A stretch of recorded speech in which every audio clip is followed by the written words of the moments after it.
Just brother, please. When you're speaking, you need your camera to be.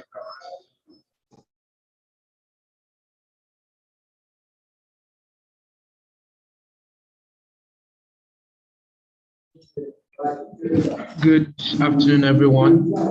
My name is Tobina Itumno, and welcome to today's session of the Tuni Elumelu Foundation Masterclass. Today we have one of our very own alumni who is going to be taking us on navigating through the challenges of a business. Her name is Princess Adeyinka Tekena. She's the founder of one of Nigeria's premier indigenous coffee franchises, Happy Coffee. She's also a recipient of the Tuni Elumelu Entrepreneurs Foundation Award and also a convener of the Lagos Coffee Festival. She has a Bachelor of Arts graduate with high honors from the prestigious Harold Washington University in Chicago. She also went ahead to acquire a business management degree from the University of Phoenix. Her career has transversed to government, charity, and business development. She's a life member of the Phi Theta Kappa Honors Roll Call and Dean List. She serves as an advisory member of Apple of All Nations Nigeria and UK, which is a charity for needy and the fatherless.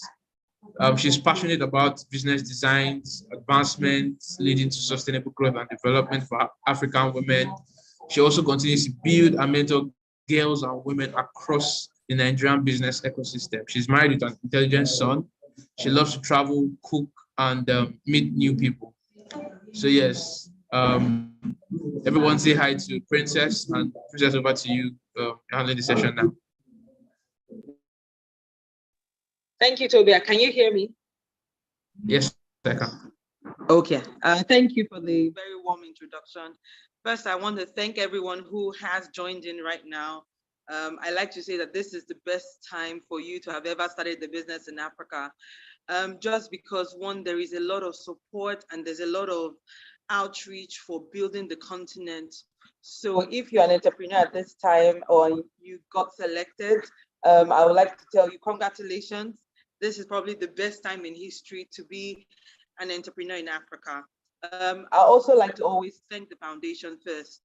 And the reason is because there are very, very few foundations across Africa that is supporting the plight of young business owners, SME owners, entrepreneurs, young Africans generally. And for us as a continent, it's a privilege to have people who have decided that entrepreneurship must succeed on the continent. And they're not just saying it, they are putting their weight behind it, they're putting their resources behind it. So I'm very grateful, always grateful to the founder, TOE, and to all the amazing young men and women who have joined him on this journey to building our continent for ourselves, for our future, and for our children. Let me make a formal introduction. My name is Princess Adeyinka Tekena. If you have a phone right there, you can Google Happy Coffee Nigeria. We are an indigenous Nigerian coffee brand that started in 2015. But the beautiful thing about our story was we started our business as an idea. I like to start my journey and my story by saying that when I was in school in America, as a young Nigerian, I had traveled by myself to America, finding my way through life. And one day I read a book, and the book was called Pour Your Heart Into It by Howard Schultz, who was the founder of Starbucks at the time. And I was very intrigued by that story. And I told myself if I ever had the opportunity of starting a business in the future, it would be in coffee. So I moved back to Nigeria on a one-way flight years later. And fast forward to 2015, there was a call for African entrepreneurs to submit ideas that could transform the continent. And guess what? I submitted an idea like every one of you probably listening to me. And I got selected as the first 1,000 young Africans to receive the Tunelumelu Foundation seed capital and 3 months training. And that was how Happy Coffee started. And like I said, Happy Coffee started as an idea. And our first ever funding opportunity and mentorship came from the foundation, the Tunelumelu Foundation, which was in 2015. I'd like to stop here so Foko can also translate some of this to our French listeners. I'd like to also formally welcome everybody joining us from around Africa. It's a privilege obviously speaking to you, but I'd like Foko to just say a bit of what I just said so that we don't lose anybody along the way. Thank you. Thank you, Princess.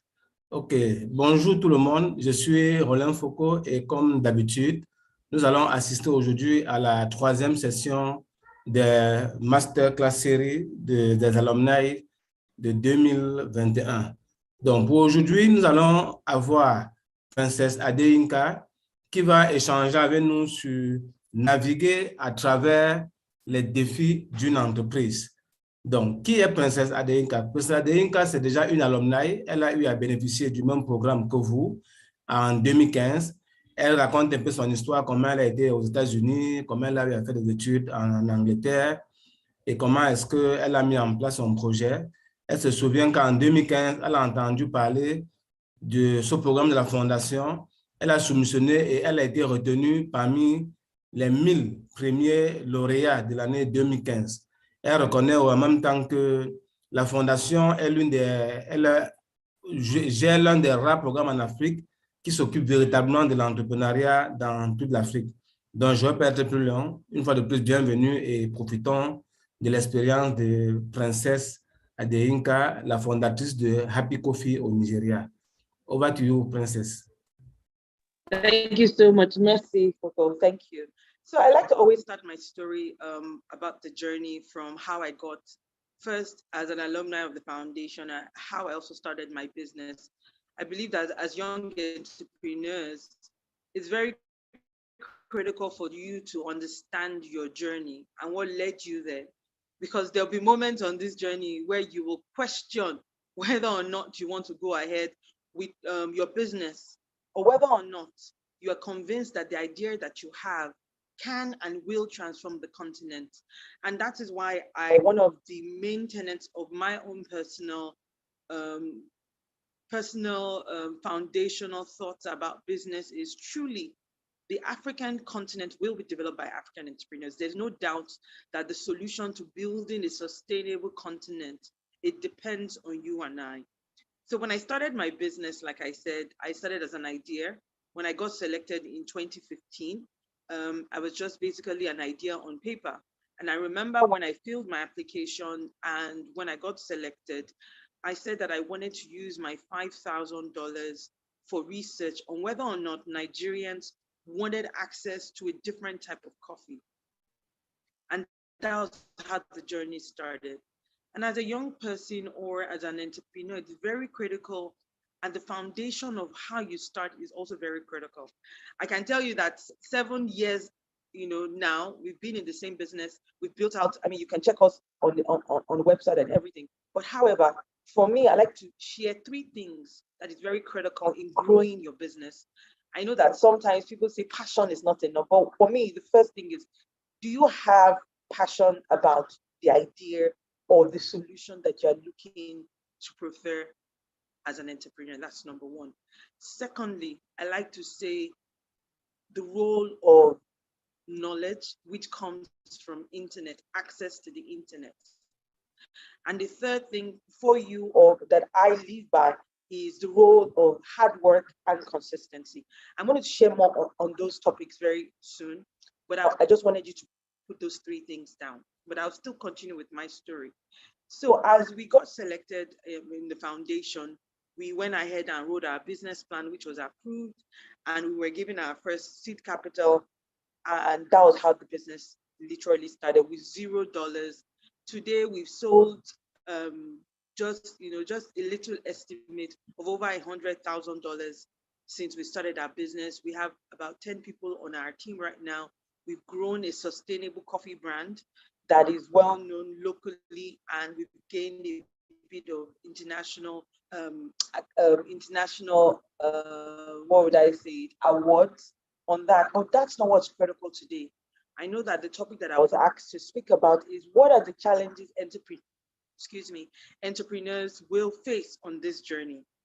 I'm sure if you take it to statistics right now, people will say, oh, access to funding, access to infrastructure, access to data to do your business.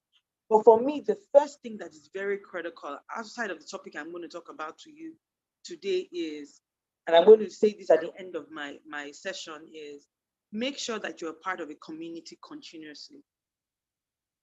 And that thought, hold that thought, till I go back to the first thing. Foko, do you want to translate some of these things before I go into my 3 main points for today? OK, thank you, Princess. Donc, OK, Princess commence déjà par nous raconter son histoire. Elle dit quand elle a eu l'idée de Happy Coffee, qui est son projet, elle se disait que c'est un projet qui peut transformer l'Afrique parce qu'elle apportait une solution à un certain nombre de problèmes, bien évidemment. Et il était important pour elle de se mettre dans une posture où elle se rassure que ce qu'elle fait, c'est pour le développement durable. Et elle a compris finalement, avec la participation de la Fondation, que pour qu'il y ait un développement durable en Afrique, ça dépend de nous, ça ne dépend pas de quelqu'un d'autre. Donc, du coup, quand elle a eu ses premiers $5,000 à la Fondation, qu'est-ce qu'elle a fait? Elle a dit, OK, je vais mettre ça dans les recherches pour mieux développer mon projet. Donc, voilà ce qu'elle a fait. Et 7 ans plus tard, elle est très fière de ce qu'elle fait. Et du coup, pour partager son expérience, elle a commencé par dire 3 choses. La première chose, c'est la passion. Elle dit, en entrepreneuriat, il est important d'être passionné. Si elle n'était pas passionnée par la solution qu'elle apporte au sein de la communauté, elle n'en serait pas encore là 7 ans aujourd'hui. Elle dit la deuxième chose, c'est la connaissance, c'est l'envie de connaître, l'envie de découvrir. Et pour ça, elle avoue que Internet l'a beaucoup aidé. Et la troisième chose, c'est le travail acharné. Donc, elle dit, elle est une travailleuse et elle se bat pour pouvoir maintenir son idée. Donc, pour finir, elle dit que généralement, les entrepreneurs ont l'impression que ce qui compte beaucoup plus, c'est le financement. Elle dit non, ce n'est pas une question de financement, ou bien c'est les problèmes d'infrastructure. Elle dit pour elle, ce n'est pas forcément ça, que ce qui compte le plus, c'est d'appartenir à une communauté de façon continue. Donc, vous devez apprendre à appartenir à une communauté. OK, on va dans la suite pour la suite. Over to you, Princess. Thank you. You did an amazing job. So before we go to some of the solutions that I would like to share with you, I'd like to share some of the challenges that you will face on your journey. There's no doubt that as a continent, there's so much that needs to be done, but I'm going to share some of my own challenges.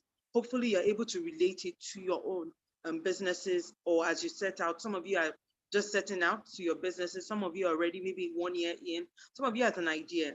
But for the first thing, I think one of the major challenges that you face as we face generally as a continent, depending on your value chain or on your sector, first is access to data and information. That you will face significantly. So for example, when I started my business, I couldn't find any information on the internet that would help me in terms of starting out a coffee business. And that was what I wanted to do. I wanted to create a coffee brand that gave Nigerians access to local coffee. When I went into the internet looking for information, I couldn't find anything to benchmark. There was no available data or roadmap or any company. Now, 7 years down the line, if you want to start a coffee business, you can Google and you'll find Happy Coffee and a few companies.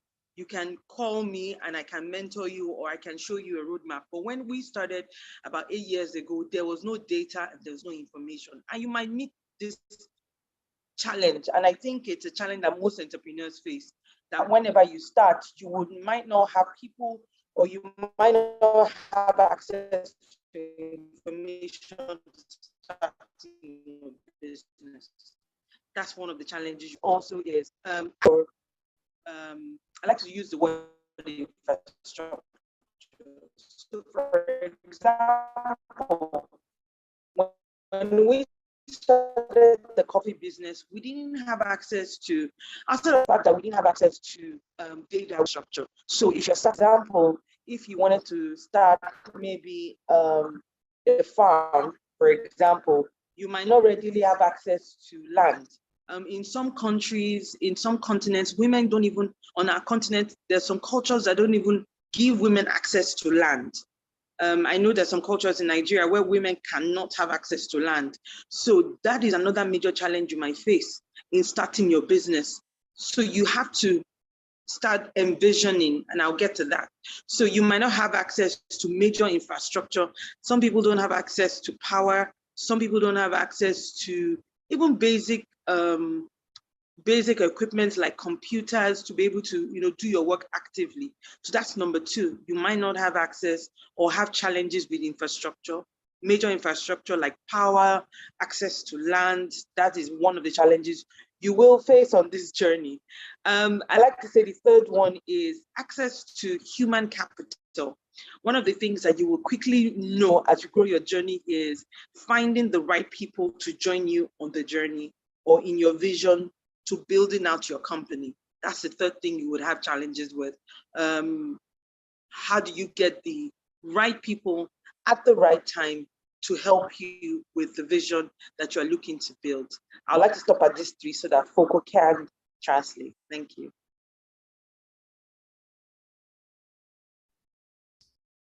Okay, thank you, Princess.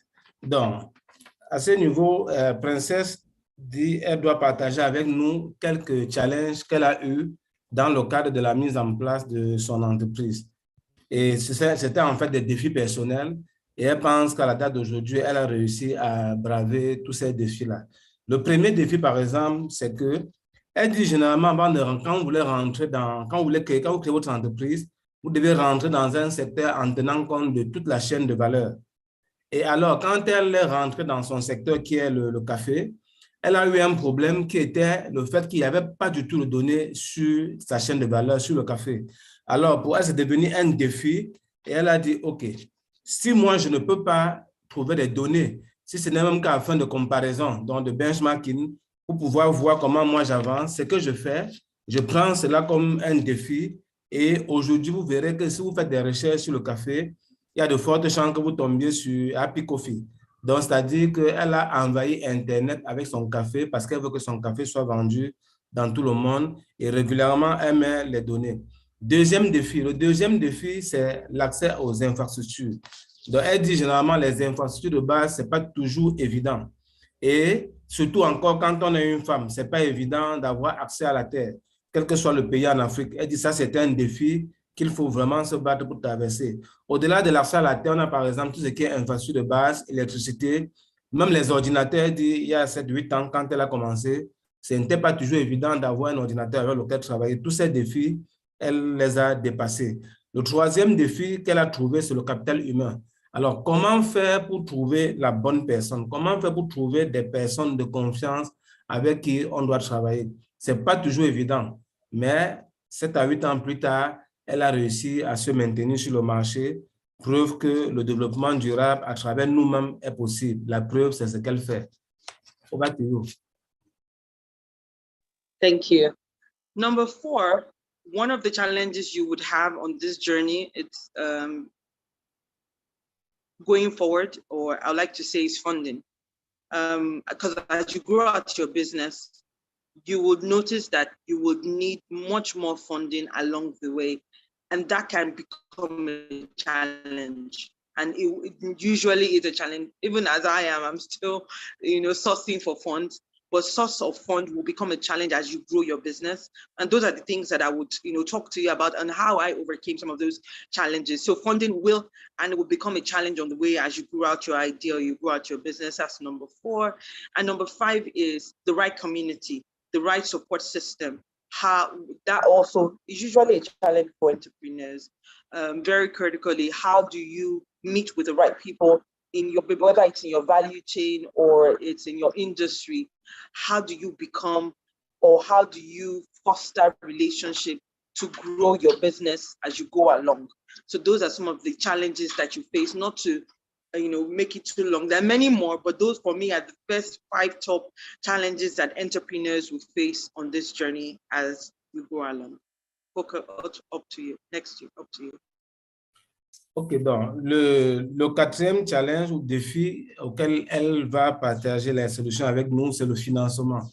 Elle dit, depuis le début jusqu'à aujourd'hui, le financement, c'est un défi. Mais on doit vraiment aller au-delà et c'est l'une des choses qu'elle partagera avec nous. Le dernier challenge, le dernier défi qu'elle partage avec nous, c'est la bonne communauté.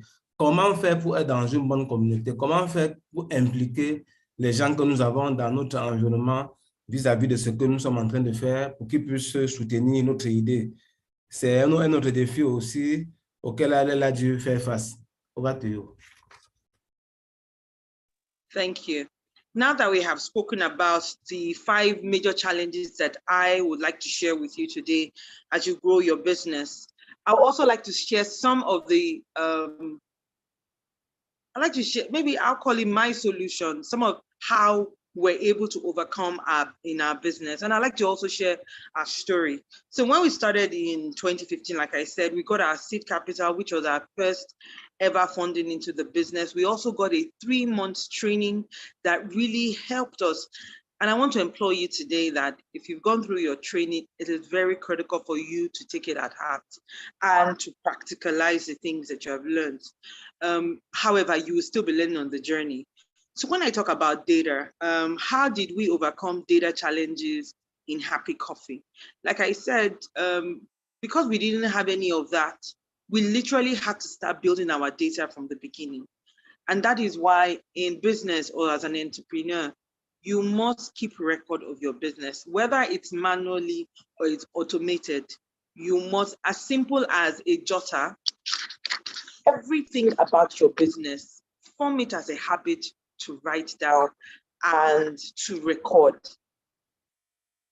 Even if it's in a book, start recording, because people assume that data is just statistics or something that you Google on the internet.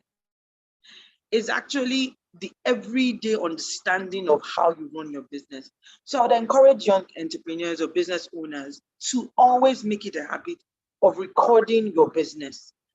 All of the activities of your business, whatever you spend, whatever relationships you build, as you go along, start to record, because at the end of the day, if you get into an industry like mine that had no data, you might be the person who will be the front runner in developing data for your industry. So that is how we overcame data information. And one of the things that we also that I as a founder at that time quickly did was, I was looking for opportunities of getting our business exposure. And how do I mean? Once you're a part of the Tunelumelu Foundation, you're going to get a lot of people wanting to know about you because it's probably one of the best and the most articulate foundations across Africa. So once you're a Tunelumelu Foundation, people will rightly say, will open doors for you. And what I mean by that is, I remember when we started, we had a lot of media exposure. So people from newspaper companies, television companies wanted to interview our businesses. And I quickly took advantage of all of that. And I always tell people, opportunities always meet readiness. If you're interested, and that's why I will talk about passion at the end of the day. As a young business person, you must be very active in building what I call digital roadmap or landmarks for your business. Because every time you go for an interview, every time you expose your business, what happens is that company will put it on the internet. So what happens is immediately you have digital roadmap or digital footprint to your business. So those are one of the ways we were able to overcome the challenges of data. One, we were recording everything that we did in terms of whether it's financing, whether it's meeting a new customer. We were taking and actively recording all of that data. And secondly, we were able to use local media, local understanding of our media and opportunities to build a digital footprint for our business. So as you're growing your business, if there's any opportunity for you to talk about your company, no matter how small it is, those companies have a way of also promoting your business. It also helps in building data. Coco, do you want me to continue or you want to take that? Okay, please, let me go at it. Ok, donc, on va commencer par partager ses premières solutions, ce qu'elle appelle ses solutions. Par exemple, pour le premier défi des données, elle a commencé par rappeler son histoire. Elle dit la fondation Tony Elumelu est la première fondation à lui avoir remis un financement. Et ce qu'elle complète, c'est qu'effectivement, ce financement était couplé avec une formation pendant 3 mois. Alors, comment est-ce qu'elle fait donc pour mettre les données en ligne, puisque c'est son premier défi, de les données liées à la chaîne de valeur de son activité? OK, donc elle nous dit que c'est déjà important de bâtir les données puisqu'elle est partie de zéro. Elle est partie de zéro, on suppose, dans la mesure où, quand elle a commencé en 2015, elle faisait les recherches sur le café africain et elle ne trouvait rien sur Internet. Donc, elle est partie de zéro. Maintenant, elle nous donne les astuces. Comment est-ce qu'elle a fait pour en arriver au fait qu'aujourd'hui, si vous faites des recherches, vous allez tomber forcément sur Happy Coffee. Donc, première des choses aussi, elle dit, c'est important de tout enregistrer, pas seulement la comptabilité. Elle dit, c'est important de toujours tout enregistrer lorsqu'on est une jeune entreprise, lorsqu'on est une start-up. Pourquoi? Ou bien, comment est-ce qu'elle a procédé, par exemple, pour enregistrer? Parce que ce sont ces enregistrements digitaux ou numériques qui sont en fait des data qui sont sur Internet et qui peuvent aider les autres personnes dans leur métier, dans leur activité. Donc, elle attire l'attention sur une chose, c'est que quand vous êtes lauréat de la fondation TIF, il se passe que c'est une fondation qui a beaucoup communiqué et qui est très connue. Du coup, vous attirez du monde. Et quand ces personnes viennent vers vous, forcément, elles vous recommandent que vous devez être ouvert, vous devez partager votre expérience, vous devez leur dire ce que vous connaissez, parler de votre activité, parler de la fondation. Et c'est pour ça que progressivement, au fil des échanges, au fil des rencontres, elle participait à des événements et voilà comment elle parlait de son entreprise et voilà dans une trace que son entreprise a laissée sur le net, sur les réseaux sociaux et sur les plateformes. Donc, du coup, elle dit qu'il est important d'avoir une feuille de route digitale. Donc, nous sommes bien dans la partie où elle dit premier défi, lorsqu'on est un entrepreneur, c'est les données sur sa chaîne de valeur. Elle-même, elle a dit, elle prend ça sur elle et elle va renseigner toute la chaîne de valeur. Donc, ayant une feuille de route digitale, elle recommande donc d'être très ouvert et de partager ce qui laisse une trace. Et finalement, elle dit aussi les réseaux ou bien les médias locaux. Donc, tous ceux qui sont proches de vous, soyez ouverts avec eux, partagez. C'est d'ailleurs l'une des valeurs de la fondation quand on dit you should engage. Donc, vous devez être engagé et faire que d'autres personnes soient aussi engagées. Donc, voilà ce qu'elle partage avec nous concernant son premier défi qui était le défi des data, le défi des données. Over to you, Princess. Thank you so much. Number two, I spoke about infrastructure. One of the things that you will learn quickly as an entrepreneur or when you're starting out your business is first, you must understand that you are building on a journey. I know that TOE says it very often that entrepreneurship is a journey. So there's no rush to the top. It's small steps every day, building up onto the vision that you have for your company. So quickly, one of the things that I encourage young business owners to do is be innovative about your idea. You know, there's a popular saying that says there's nothing new under the earth. So that means that whatever you're doing, somebody else must have either found a solution to it or is looking for a solution to it. So if, for example, when we started, we didn't have access to coffee in itself in terms of roasted coffee. Because one, we were such a young business that we couldn't buy our own coffee roaster. We didn't have access to machinery. So one of the things that we quickly did was how do we scale or move our business to the next, from an idea to a proper business? And one of the things that we quickly did was to find somebody who was already in that industry and creating a partnership with them. So I remember that we started in 2015. We didn't do our first business till 2016 because we were doing research and that was roasting coffee already. So as a young entrepreneur, I went to her, I shared my vision, and with that, we were able to strike a collaborative partnership that allowed her to give me roasted coffee. And that was how we began to service our customer base. So as a young business owner, yes, infrastructure is might be a lot in terms of, and a challenge to you, but there are already people in your industry, if you search hard enough, who are willing to collaborate with you on your vision to developing the solution that you want to create. And that's what we did at Happy Coffee. We met this lady, she had her own roaster, she was able to supply us with roasted coffee, and that was how we started, you know, creating innovative solutions on developing our coffee brand.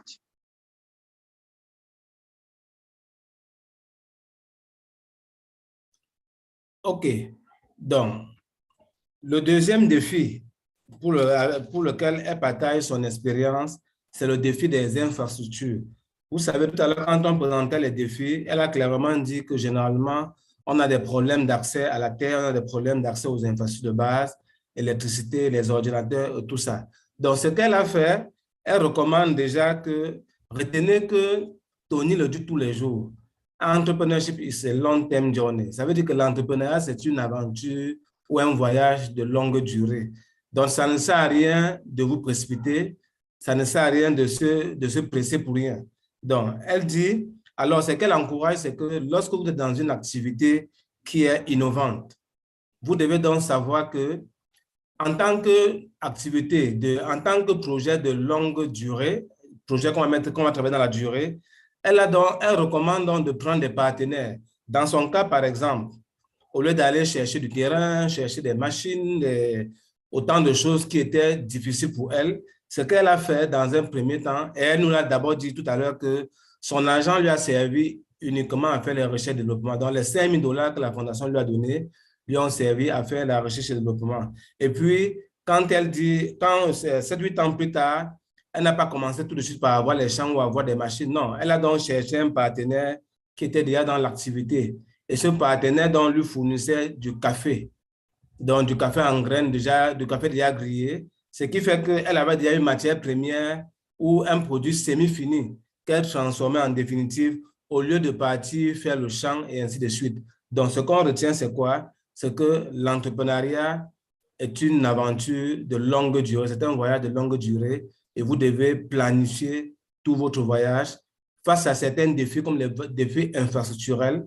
Commencez par vous mettre, lorsqu'on est une start-up, avec des gens qui sont déjà en activité, ce qui fait que vous profitez de leurs ressources au lieu d'avoir vos propres ressources. Over to you, Princess. Over to you, Coco. Thank you so much. The number 3 that I talked about in challenges that you will face on this journey is human capital.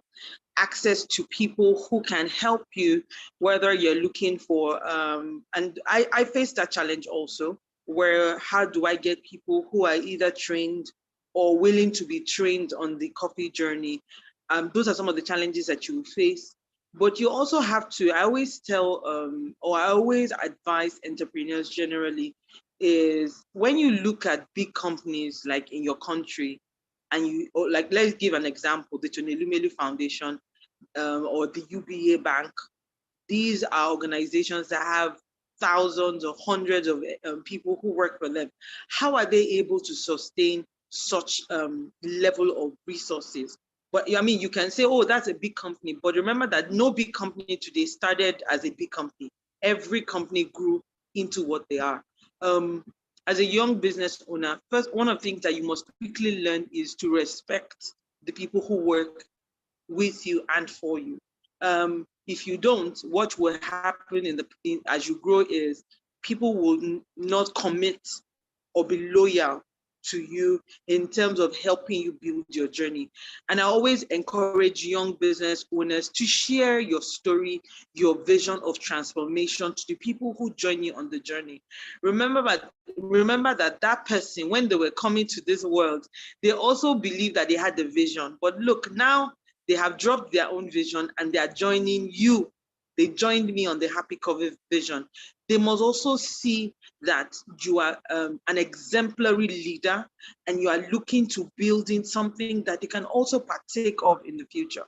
So that is how I've been able to serve some of the challenges that people have in human capital. You also have to be very intuitive as a leader. And what I mean is,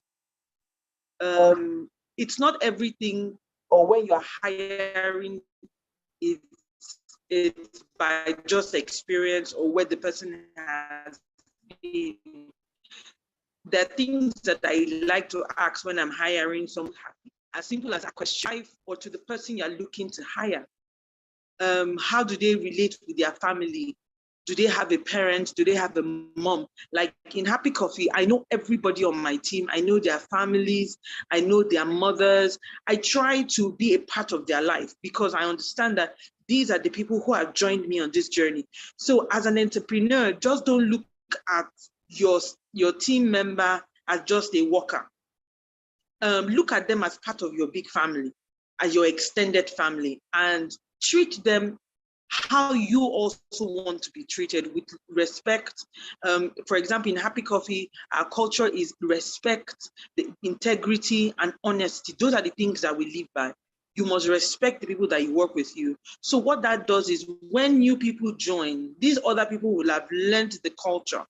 And those are the ways that I have been able to keep my team. Everybody who joined me on this journey since 2017 are still with the company 5 years down the line. And it's just to show that it's very important for you. People say, oh, they're not people that are trained. But yes, you can teach people.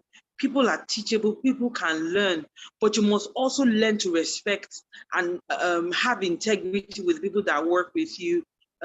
Because as a young entrepreneur also, one of the things you will face is you might not be able to pay the salary that the person deserves or the expertise that they give, but let them know that as the company grows, you will help them also achieve some of those desires of earning a better salary.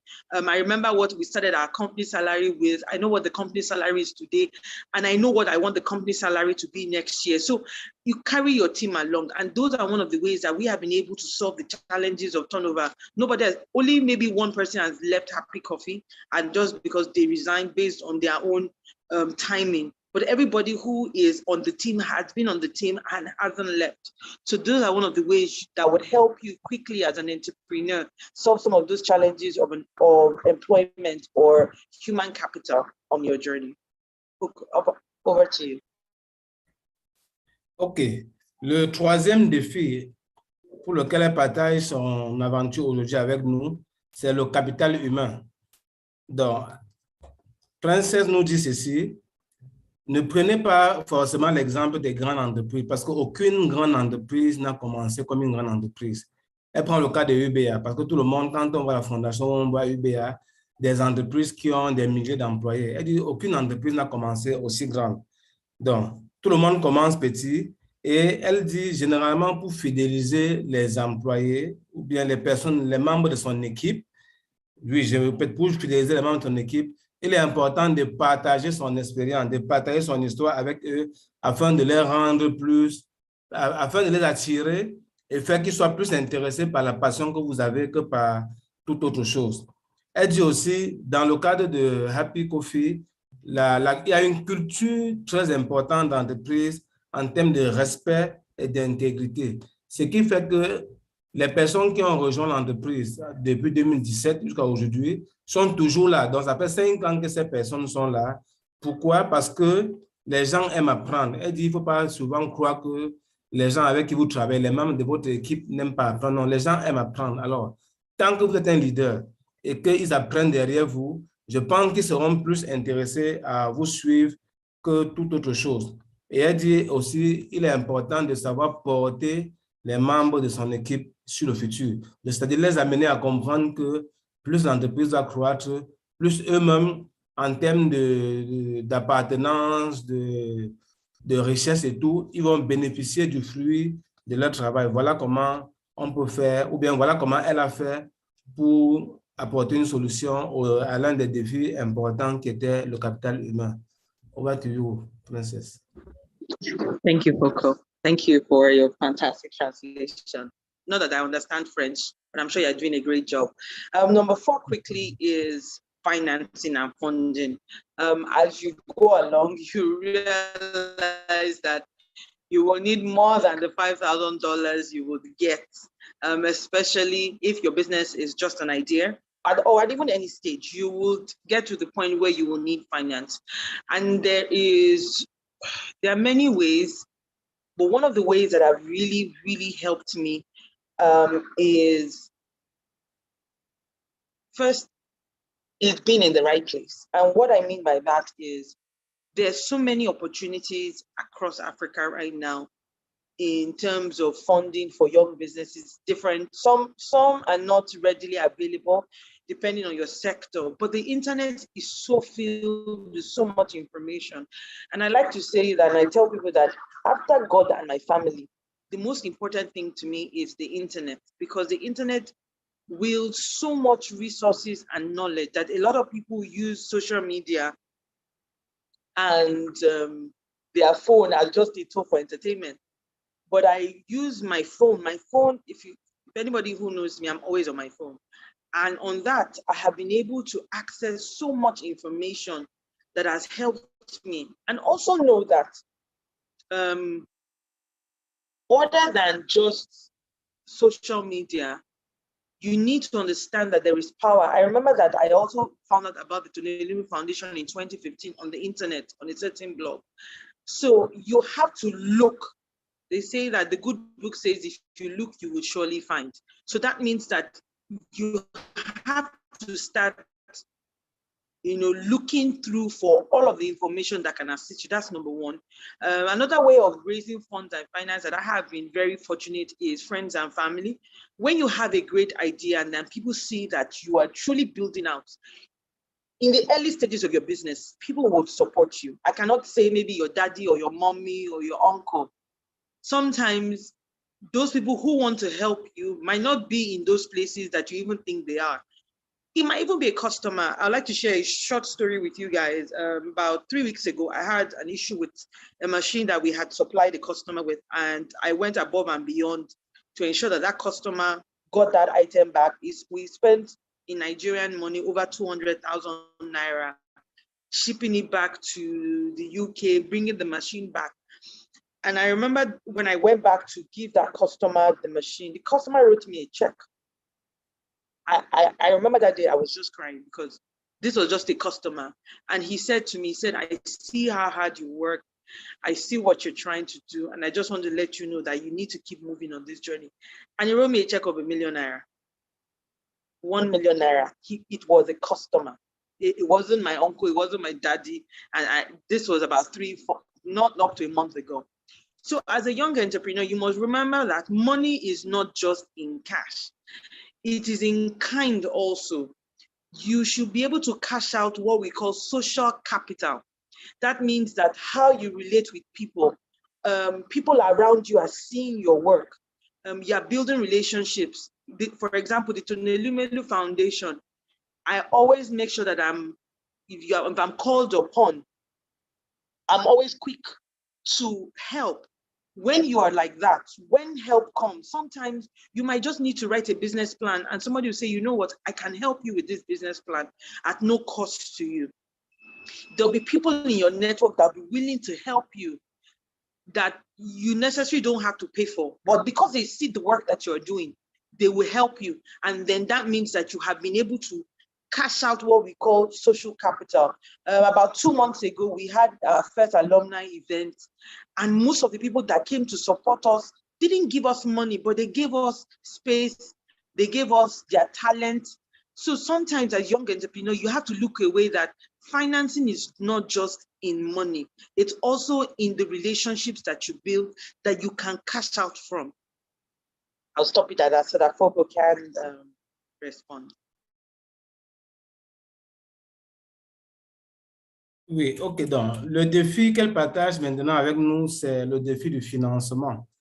Donc, elle nous explique un peu comment est-ce qu'elle a fait pour pouvoir traverser le problème de financement que son entreprise a pu avoir pendant tout ce temps.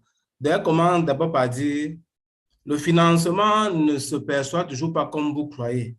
Ce n'est pas toujours une matière d'argent. Ce n'est pas une matière d'argent. Mais la première chose déjà, c'est que vous devez être à la bonne place. Et la bonne place peut aussi être sur Internet. Elle dit, pour ceux qui la connaissent, elle est toujours sur son téléphone. Pourquoi? Parce que sur Internet, il y a trop d'opportunités. Les gens y mettent des informations et vous aussi, en cherchant, vous pouvez tomber sur de bonnes informations. Donc, pour relever les défis liés au financement, elle dit, il faut être connecté, il faut savoir faire des recherches sur Internet pour retrouver le bon endroit où vous pouvez trouver des partenaires qui vont pouvoir vous aider. L'autre chose qu'elle raconte, c'est les frères et la famille. Elle dit c'est important. Elle ne peut pas nier que la famille l'a aidé.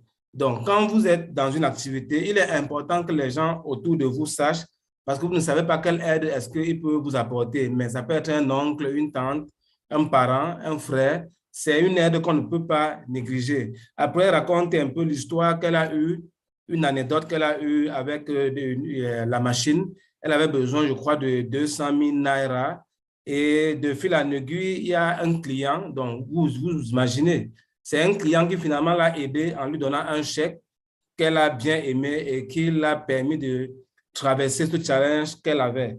Donc, la dernière chose, c'est les valeurs humaines. Elle dit, par exemple, le financement, c'est aussi une question de valeurs humaines. Ne croyez pas toujours que c'est une affaire d'argent. Parce que pendant, par exemple, l'une des dernières cérémonies des TEF alumni, des anciens de TEF, où elle avait participé au Nigeria, elle a dit les gens qui sont venus pour le soutenir ne sont pas forcément venus avec de l'argent. Ils sont venus, on leur a par exemple offert des espaces pour pouvoir s'exprimer. D'autres ont montré ont partagé avec eux leur talent, ce qui les a aidés. Et surtout, le financement, c'est une question de relationnel. Vous devez avoir des bonnes relations au point où, en cas de souci, les gens peuvent vous aider, pas forcément avec le cash, mais avec des valeurs humaines qui vous permettent de relever le défi qu'on trouve généralement en termes de financement. Thank you, Princess. Thank you for. Finally, the last one we were talking about, some of the challenges you will face is being in the right community. As an entrepreneur, you must find where other entrepreneurs are meeting, whether they're meeting online, they're meeting physically. Make it a point of duty to be in those communities, because in those communities, information is always shared that will be valuable to you or that can be valuable to someone else. I think because we're going to still have a Q&A, I want us, because we're already, because of time, but those are some of the challenges that I have faced over the years, and how we have been able to succeed, or how I've been able to lead my team to succeeding in those areas. So as a young entrepreneur, you must find where information is being shared. Like I said, I'm part of many groups. I've been to many other accelerator programs. Because look, if you are looking to build a sustainable business, you must make it a point of duty as the head of that business to be alert and aware of everything that is happening in your country, whether it's by the government bills, whatever information, and all of that will accumulate and give you access to some of the information you will readily, I always say this, currently on the continent, you cannot grow your business by yourself. You have to be a part of something. And good enough, as being a Tenolumelu entrepreneur, that is your first understanding of community. You're in a community of over 15,000 entrepreneurs across Africa. We're on Instagram, we're on the TF Connect, we're on Telegram. Look for where entrepreneurs are gathering and go there and be a part of it. Over to you. OK, le dernier point, le dernier défi que Princesse partage avec nous, c'est le défi de la bonne communauté. Donc, elle nous rappelle que quand on fait les affaires, quand on est une start-up, il est important d'être dans une bonne communauté parce que, par exemple, pour les TEF Alumni, c'est déjà une petite communauté que Tony, la fondation, a mise en place. C'est déjà pas moins de 15 000 entrepreneurs dans toute l'Afrique. Ça, c'est une petite communauté importante. Et elle rappelle une chose, c'est une bataille de l'information. Vous devez être connecté, vous devez vous intégrer dans des groupes. Parce que généralement, lorsqu'on est dans des événements liés à des groupes, les gens sont fiers de partager leur expérience. Les gens sont fiers de donner ce qu'ils ont reçu. Et ça permet pour vous d'être informés. Et en tant que défi, c'est aussi quelque chose qu'il est important d'intégrer parce que vous ne pouvez pas vouloir bâtir l'Afrique et ne pas être dans certains groupes parce que c'est là-bas où les gens partagent librement les informations. Over to you, Princess. Thank you. I know that I've said so much, but I also like to just round up this session by saying the first three things that I said: passion, knowledge, and hard work. Those three things has helped me on this journey. I remember when I said that I started this business as an idea. No roadmap, no data, no community, no funding, nothing. But 8 years down the line, we have been successful in building probably I like to say that we are the future of African coffee. Happy Coffee has built what we term as a brand that is not just about coffee, but building happiness into the lives of individuals and people across Africa. But what is most very critical that you must take along with you on your journey are the three things that I mentioned in the beginning: passion, finding, that's number one, passion, having passion for what you do, because it will show through in the way you relate to your friends, about your business, to your customers. Number two is knowledge. Ensure that you know about your business more than anybody else. I might not know about cocoa, I might not know about fashion, but when it comes to coffee, be rest assured that I know what's going on in the coffee industry, whether it's in Nigeria, whether it's in Africa. Last year, I got elected as the first national president for women in coffee in Nigeria. And it's because people know that when it comes to coffee, I wasn't like this 8 years ago, but 8 years down the line, since 2015, I have a deep understanding of my industry. As a leader and an entrepreneur in your sector, you must make yourself available in terms of knowledge. You must be ahead of everybody else when it comes to knowledge. And number three is a place of hard work. I know that social media sometimes gives us this ideology that there's no place for hard work. My dear brothers and sisters listening to me, hard work, consistency are the two major ingredients to building a sustainable business. You must work hard. Hard work doesn't mean carrying something on your head, but you must apply yourself. And secondly, you must be consistent. If you do these three things, I can assure you that in a couple of years, people will know about your business and you will have built a sustainable business. Thank you. Let me give that over to Coco to wrap up. Oui, thank you, Princess. Thank you very much. Donc, OK, Princess essaie de revenir sur les trois valeurs de départ qu'elle a partagées avec nous. Et elle insiste là-dessus. La première chose, c'est la passion. Elle dit, si elle a pu tenir aujourd'hui, c'est parce qu'elle est passionnée par son métier. Elle est passionnée par le café.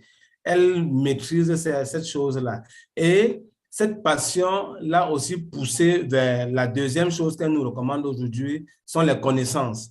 Elle dit, elle maîtrise tellement le monde du café qu'elle a même été élue comme la première présidente d'une corporation de café au Nigeria. Donc, vous ne pouvez pas imaginer la passion qu'elle a pour le café et tout ce qu'elle collecte au quotidien comme information. C'est d'ailleurs pour ça qu'elle nous a dit qu'elle a tellement collecté qu'au départ, puisqu'elle ne trouvait pas les informations, elle a dû elle-même créer les informations auxquelles vous pouvez maintenant accéder en ligne. Troisième chose, c'est le travail acharné. Écoutez, si elle a pu partager avec nous tous ces 5 défis qu'elle a pu relever durant autant d'années, c'est parce qu'elle travaille, elle travaille et elle travaille. Donc, le travail acharné, ça ne veut pas dire que vous devez porter les grosses charges. Non, tout se passe de façon vraiment très soft. Aujourd'hui, il faut être ouvert et très engagé dans ce qu'on fait. Over to you, Princess. Thank you so much. I hope that if these are a few thoughts that will help you as you go along your journey, and definitely wish you all the very best. I think I'll hand over to Tove now to take us through the Q&A. If there are any questions for myself that Coco would translate.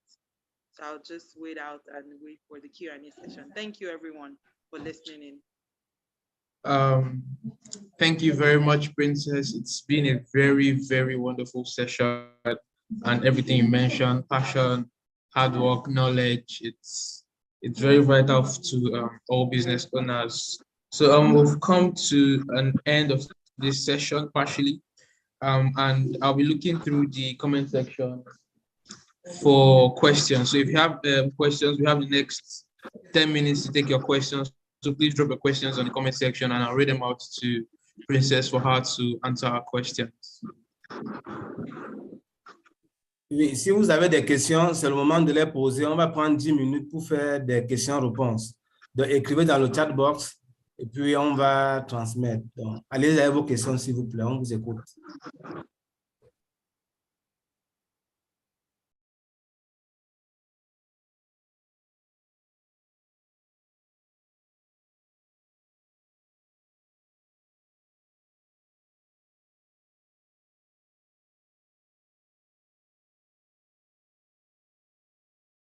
So the first question for Princess As a TF alumni, how did you go about getting media exposure? And did you contact TF to leverage their media outlets? Thank you. That's a very nice question. First, always, so what I found out quickly at the beginning of this business is TV houses always looking for events. They're always looking for content. So TV houses, radio stations, always looking for content. So you can approach them, and most of the time is free because they're always looking for content for their own programs. And what I also noticed in my own country or in Lagos is a lot of the TV stations and radio stations have SME segments. So you can ask them that, oh, I'm a Tonelumelu entrepreneur, I am into coffee, I would like to talk about my business. A lot of times they would have slots for you because they're also trying to leverage those information. So that's how I got about a lot of it. The TF Foundation obviously had opportunities for media. I remember, I think in 2017, they had an opportunity to feature on BBC. And they usually will send out the email. And one of the things that I also want to encourage you as an alumni is always read your emails. When you see Tobe sending you an email, or Ibuku or Moyo or the alumni and engagement officer, always access your emails, because all of those emails always contain the opportunities the foundation has for you. And a lot of times I found out about those opportunities, I'll quickly fill out the forms, and we got selected multiple times. And like I said, that also gives you digital footprints, such that now if you Google coffee in Nigeria, Happy Coffee will quickly come up top of the list, because we've done over the years a lot of interviews talked about coffee and our industry. So those are some of the ways you can. So you can approach those stations, media stations, magazines. They're always looking to write news, especially and newspapers. So those are some of the ways that I leverage it. I go and look for those opportunities many times. Thank you. Oui, il y a eu une première question. C'est un des alumni qui demande que comment est-ce qu'elle a fait en termes de dépenses pour passer dans autant de médias. Donc, qu'est-ce qu'elle a bien pu faire? Est-ce qu'elle a demandé l'assistance de la fondation pour pouvoir payer les médias et passer? Parce qu'on se rend compte qu'elle est bien présente dans les médias. Donc, voici ce que Princesse nous dit, Princesse Adéinka nous dit. Elle nous dit, vous devez savoir une chose, c'est que les médias ont permanemment besoin des contenus. Ils ont permanemment besoin de contenu, ce qui fait que si vous partez vers ces médias pour des passages, ils ne vont pas forcément vous demander de l'argent parce qu'ils ont besoin de contenu.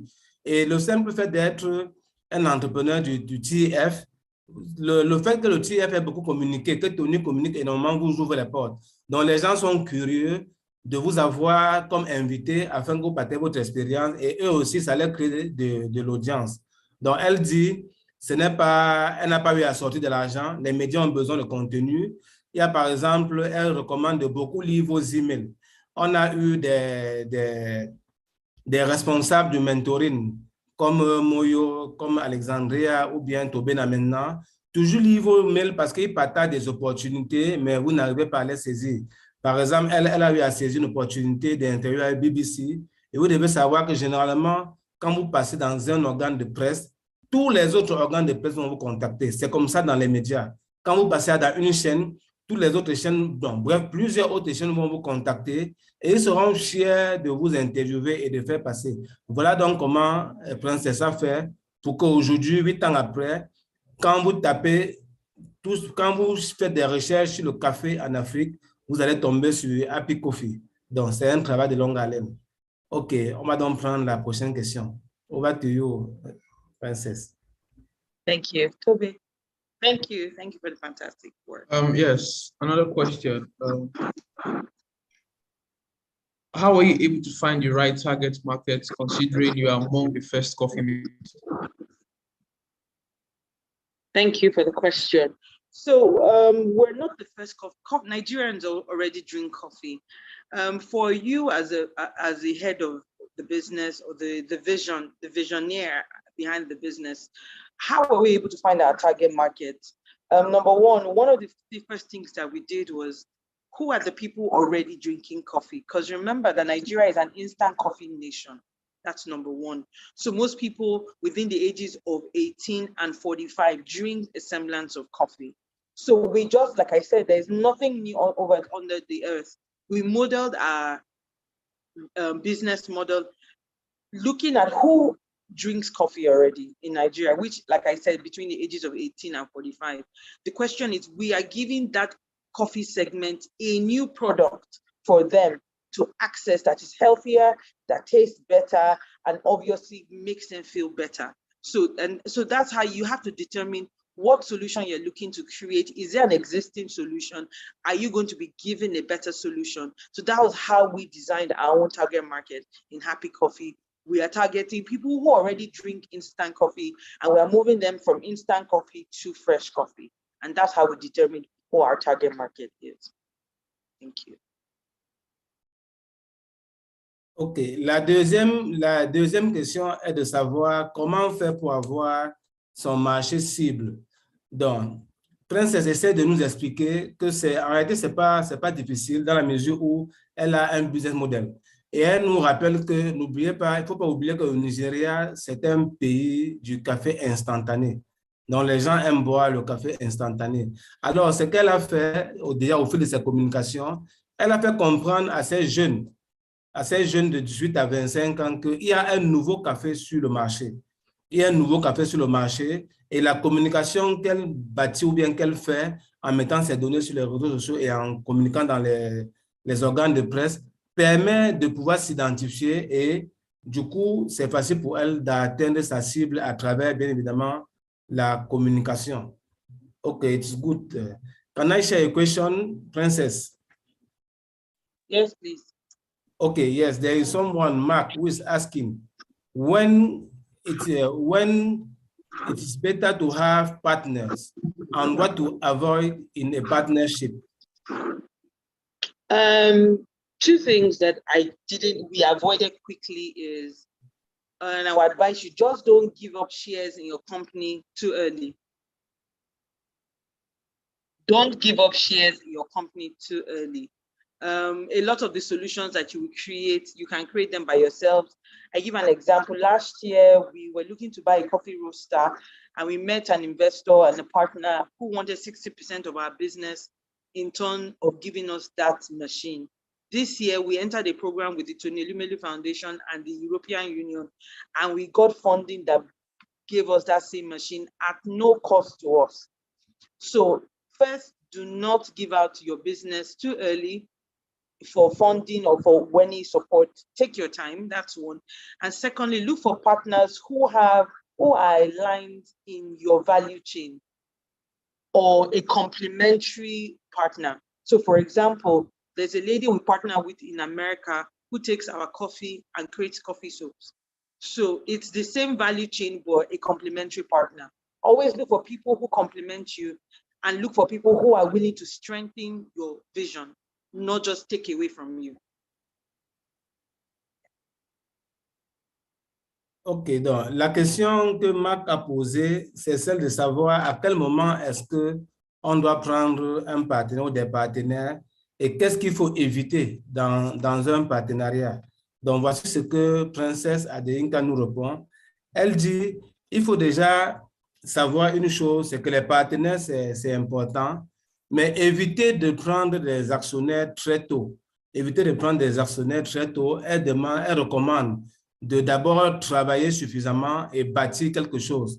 Donc, à mon avis, je pense que c'est ce qu'on appelle la création de valeur. Vous devez au départ créer suffisamment de valeur pour pouvoir attirer des investisseurs de façon conséquente plus tard.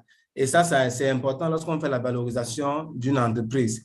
Donc, elle dit qu'il ne faut pas se précipiter à prendre des actionnaires. Et elle partage une expérience que, par exemple, quand elle a commencé, il y a des investisseurs qui voulaient lui donner une machine en contrepartie des actions.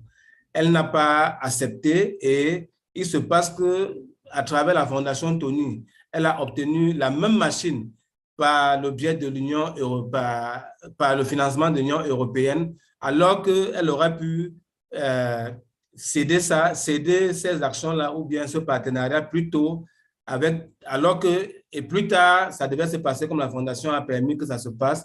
Bref, retenez qu'il ne faut pas se précipiter. Donc, l'autre chose qu'elle dit, il faut favoriser le partenariat avec des personnes qui sont dans votre chaîne de valeur. Ça, c'est important. Favoriser le partenariat avec des personnes qui sont dans votre chaîne de valeur parce que vous allez mieux vous comprendre. Et de toute façon, vous pourrez lui apporter quelque chose et vice-versa. Lui aussi pourra vous apporter quelque chose sans que vous, alors que vous maîtrisez bien cette chose-là. Donc, la dernière chose qu'elle dit concernant ce point, c'est que il faut aussi vous intéresser aux gens qui vous complimentent. Donc, ne vous contentez pas seulement de prendre n'importe qui, mais acceptez des partenariats avec des gens qui vous apprécient et qui vous complimentent. Thank you. Over to you. Thank you, Toby. Do we have any more questions?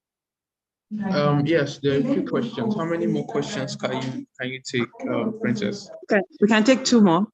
Okay, I'll take 2 more questions. Lini Aroma said, how do you go about the fact that you have done research on your idea submitted to CEF and the survey revealed that the business idea may not be viable? How do you move forward? Sorry, I didn't get the question well.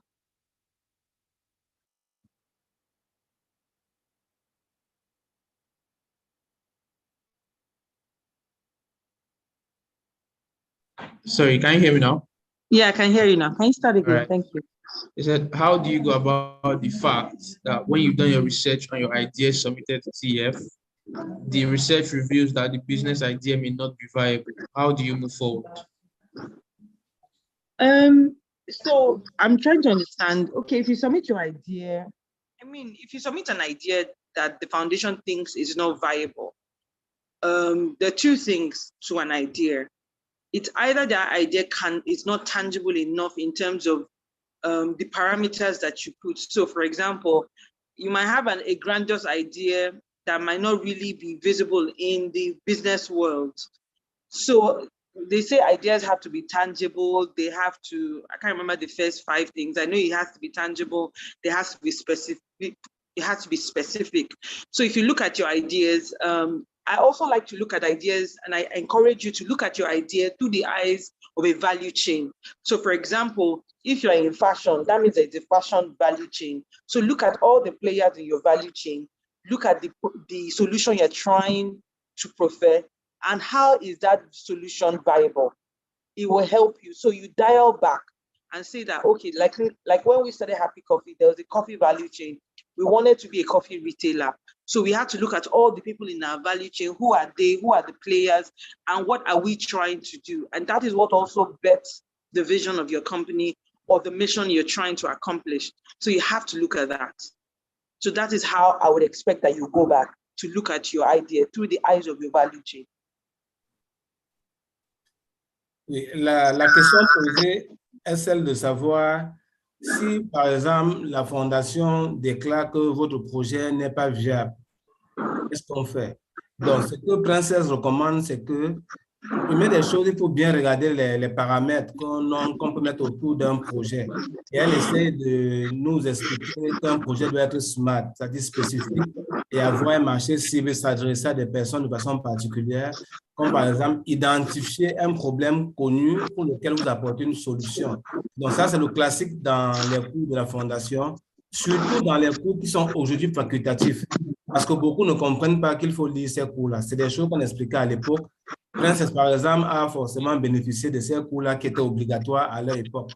Donc, elle dit, pour mieux se recadrer, il est toujours important de travailler par rapport à sa chaîne de valeur. Identifier à quel moment vous vous retrouvez dans votre chaîne de valeur. Et à ce moment-là, si vous travaillez bien, votre projet sera réaliste, il sera spécifique, il sera tangible. Okay, next question, please. Okay. Final question to Princess. How did you motivate the people you recruited at the beginning, taking into consideration that you had not much capital? I think for me, one of the things that I learned to do is to share my vision at the beginning and be honest and upfront with your team. This is what we're trying to do. When I started the business, just the way I'm sharing my story with you, it's the way I share the story of the company with whoever is joining us on board. because everybody has met us at different points. So I remember my first staff met me when we were opening our first coffee shop, and I didn't even have money to pay him for salary. And he was coming from an experienced company with bigger machines. But when he came here, we only had a French press, no salary, no money. And I sat him down, explained to him what I was trying to do. I was being honest with where the company was, what the vision has been. And he stayed with the company up until today. So I think it's very critical for you as a business owner to be genuine and be honest with what you're looking to do and sharing that journey with your team. And as you grow, also ensure that they grow with you. You know, not that, okay, maybe the company is getting better and you still keep them at the same salary base, and they can see, people can see that the company is growing, and then you don't make any adjustments. And like I said, my team and their family is also my family. I make it a point, like Christmas now, I'm going to be calling all the parents, you know, I call the parents, make sure that they are fine. Because I know that if they are not settled at home, they're probably going to be settled at work. But that's my own personal way of building my team. And that has really helped, because they know that this is not just about work. They know that, oh, our CEO cares about us, cares about our family, cares about our progress. And I assure them that when the company blows, like you say in Nigeria, they will also be having a great time in their life. So those are kind of the things that I do as a founder and CEO. Thank you.